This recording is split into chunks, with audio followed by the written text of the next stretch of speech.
Hi everybody! Today I'm going to be your favorite godmother and save you $15,000 on an eyebrow lift.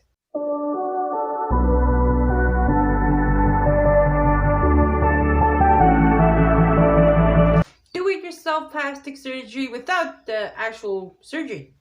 Okay, so first thing you want to do is shave off half your eyebrow. I do it all the time, and you just get used to doing them every day if you have a routine and stuff like that. When you want to shave it, you want it to be like shaved like right at the corner where that arch is, right there. So I did to both sides, and I gotta shave them again. But I actually plucked it real hard because I don't have any shavers at the moment. But I ordered some. Let's get into DIY high-end $15,000 surgery eyebrows, minus the $15,000.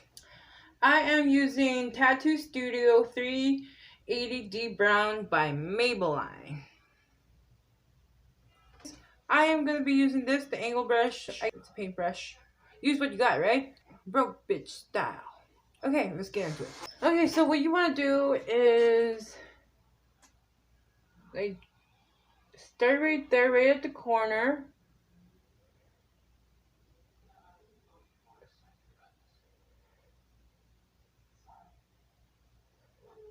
Start right at the corner. Yeah, right there.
Well, I took the liberty of putting my eyelashes on because you can never go wrong with Gucci, long, beautiful eyelashes. Do what makes you feel good, right? Okay, thank you for watching my video, and I highly appreciate it. Hit the like and subscribe button, and I'll be coming out with more DIYs.